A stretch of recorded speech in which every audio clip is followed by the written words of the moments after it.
Hello viewers, welcome back to my channel best care of pregnancy. अगर आपकी delivery का समय नज़दीक आ गया है और ड्यू डेट आपकी नज़दीक है तो ऑब्वियसली मन में बहुत सारे नर्वसनेस टाइप की चीज़ें चल रही होंगी कि क्या होगा, कैसे होगा। अगर आपकी सेकेंड टाइम डिलीवरी हो रही है तब तो एक बार आप फेस करके आ चुके हैं तो काफ़ी कुछ पता है। नर्वसनेस तब भी होती है, बट हम एक बार सब कुछ फेस करके आए हैं तो हमें सब पता होता है कि क्या प्रोसीजर होता है। लेकिन अगर फर्स्ट टाइम हो रही है तो सिर्फ सब कुछ सुना सुनाया है, होगा क्या अभी कुछ नहीं पता। चलिए बताते हैं इस वीडियो में कि क्या क्या आपके साथ होने वाला है।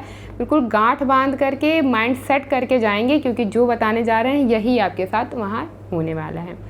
तो जब आप घर से निकलते हैं तो भगवान के लिए प्रे करके जाइए, जिन्हें भी आप मानते हैं उनके हाथ जोड़ के जाइए, प्रे करके जाइए कि बस जो हो जाए, जो भी हो अच्छे से हो जाए, मैं और मेरा बेबी एकदम हेल्दी सुरक्षित घर वापस आएँ।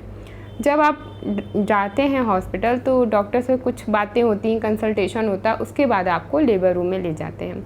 वहाँ पर आपको एक स्ट्रेचर होता है जहाँ पे आपको लेटना होता है। आप ही की तरह वहाँ पर और भी महिलाएं होती हैं जो लेटी होती हैं। किसी का नेचुरल पेन स्टार्ट हो चुका होता है, कोई दर्द में कराह रहा होता है, तो वहीं पर कुछ महिलाओं को आर्टिफिशियल पेन दिया जाता है, जिसकी वजह से आर्टिफिशियल पेन दिया जाता है। वो वेट कर रही होती हैं कि उनका लेबर पेन स्टार्ट हो जाए। जब आप जाते हैं तो एक नर्स आती है जो आपके प्राइवेट एरिया के हेयर को, मतलब प्यूबिक हेयर को आपके क्लीन करती हैं। तो यहाँ पर आपको बिल्कुल भी अपनी शर्म ख़त्म करनी होती है, क्योंकि ये उनका काम होता है और ये इस फेज़ से हर लड़की को गुजरना होता है। तो मन में ये बिल्कुल भी शर्म हया मत रखिए कि कैसे करें, क्या होगा, कैसे। ये उनका काम है, वो करती हैं। तो आपके प्यूबिक हेयर को वहाँ पे क्लीन किया जाएगा। इसके बाद जिसने प्राइवेट रूम लिया हुआ है अपने लिए तो आपको उसमें शिफ्ट कर दिया जाएगा। आपका लेबर पेन स्टार्ट हो गया है तो धीरे धीरे आपको वाटर डिस्चार्ज आना शुरू हो जाएगा। ब्लीडिंग भी आती है, वाटर डिस्चार्ज भी आता है, तो दोनों चीज़ें शुरू हो जाती हैं। इस टाइम पर भी आपको बिल्कुल शर्म हया छोड़ देनी चाहिए, क्योंकि आपका जो नीचे का पार्ट है वो बिल्कुल ओपन रहता है। वहाँ पर डॉक्टर भी होते हैं, नर्स भी होती हैं, जेंट्स डॉक्टर भी हो सकते हैं, लेडीज़ डॉक्टर भी हो सकते हैं।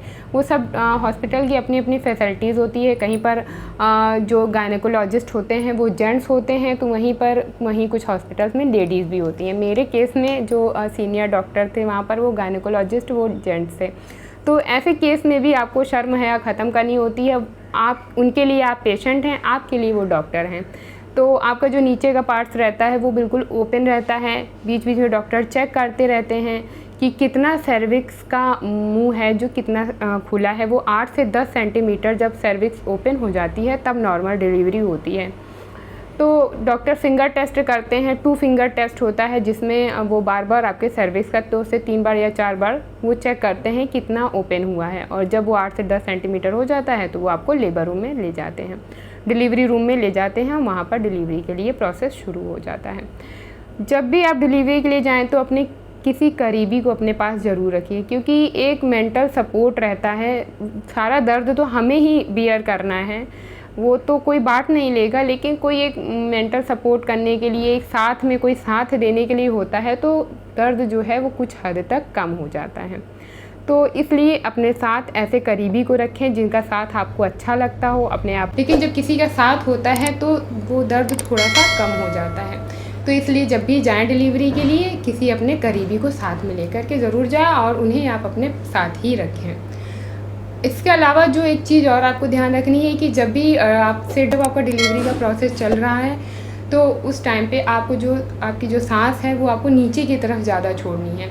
ऊपर की तरफ सांस लेनी नहीं है, आपको सांस नीचे की तरफ ज़्यादा छोड़नी है। इससे डिलीवरी का जो प्रोसेस है वो आसान हो जाता है और जो डिलीवरी है वो जल्दी हो जाती है। बाकी तो डॉक्टर आपको खुद ही गाइड करते हैं कि कैसे आपको सांस लेनी है, क्या करना है, कितना पुश करना है। बच्चे को नीचे की तरफ ज़्यादा पुश करना होता है, सांस भी जो है वो बाहर की तरफ छोड़नी होती है, तो इससे डिलीवरी प्रोसेस आसान होता है। बाकी वहाँ पे आपको डॉक्टर और नर्स होते हैं जो आपको गाइड करते हैं। तो ये सारी बातें होती हैं जब आप डिलीवरी रूम में जाते हैं और जब आपका डिलीवरी प्रोसेस शुरू होता है। तो इन बातों को ध्यान में रखेंगे तब आप जाएंगे, तो आपको पहले से सारी जानकारी जब होगी तो आपके लिए चीज़ें बेहद आसान हो जाएंगी। तो ये वीडियो कैसा लगा हमें ज़रूर बताइएगा। वीडियो अच्छा लगा हो तो प्लीज़ वीडियो को लाइक ज़रूर करिए। चलिए मिलते हैं नए खास वीडियो में किसी नई और बेहतर जानकारी के साथ। तब तक के लिए खुश रहिए, मस्त रहिए, व्यस्त रहिए। और बेस्ट केयर ऑफ प्रेगनेंसी देखते रहिए। Bye bye, see you soon, stay happy and stay healthy. नमस्कार।